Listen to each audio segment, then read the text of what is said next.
Okay, this is Deacon Joseph Swaden, and in the first place, I would like to apologize for my last link. I was trying to close off the papal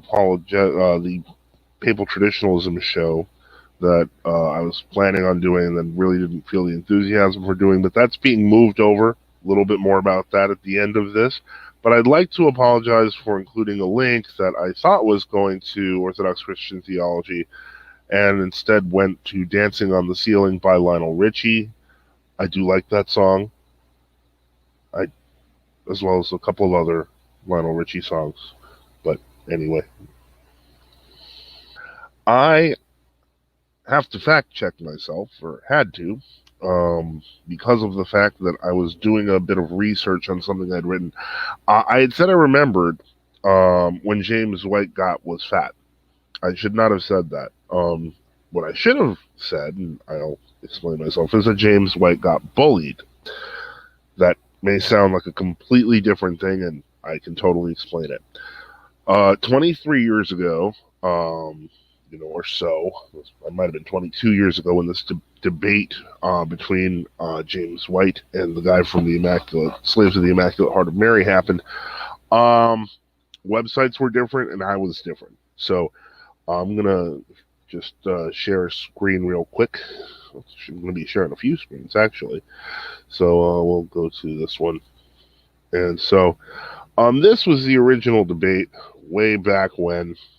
This was captured in 2000, but it was a couple of years before that. Basically, yeah, before the St. Benedict Center had a prettier website, had this one. Now, this was the original debate that I was referring to. This is the Brother John Mary fellow who went off and got married. There were details I didn't quite remember. Now, this version of the page actually has an about with James White, and it has an about with Brother John Mary that's missing on this one, but it does show up on this one. So basically, they were in a bit of a spat because of the way they handled things. That's Brother John Mary, who also includes. Oh, this one doesn't have his karate uniform. Hold on, let me see if the previous one does. But in any case, he would brag about being, there he is, bragging about being a first-degree black belt in Taekwondo. More importantly, the debate eventually devolved into insults. A lot of insults that were kind of nasty and vicious, and they were rude. And James White actually was a bicyclist. You see that in his interests.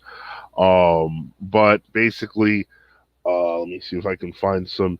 This was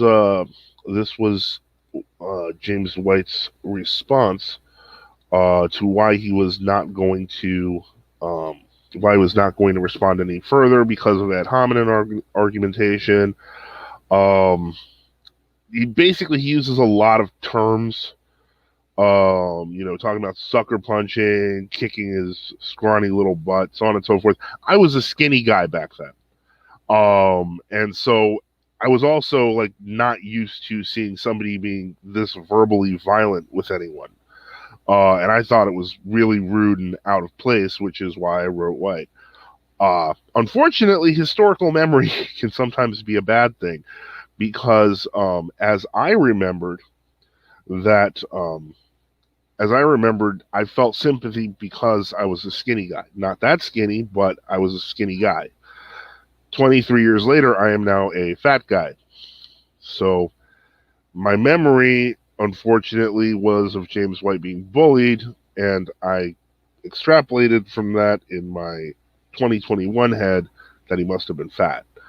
In looking at the facts, however, he was not fat. He was actually quite skinny, but then he got really bulked up. That part's true, and Brother John Mary, we know, black belt guy, took off, too much testosterone, went and found a wife and left the St. Benedict Center.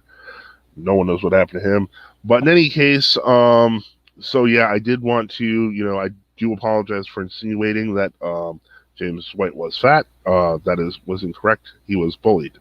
I understand that. And I unfortunately extrapolated my own experiences onto 23-year-old, 24-year-old me. which was a huge mistake. But now that that's out there, why would I be looking at stuff from the St. Benedict Center? It's because of the fact that I'm going to be going through this and other strange and odd and interesting groups that have formed the traditionalist movement in Roman Catholicism. And I will not be doing it on this channel, but on the Orthodox Christian Theology channel on October 1st. So yes, my apology is not only because of the fact that you should trust the fathers more than your own memory, but also because it's a shameless advertisement for a show I'm doing with Craig on October 1st. And it's good to tell the truth. It's good to always make sure you're always being honest, you know? It feels good. I will say, it feels good.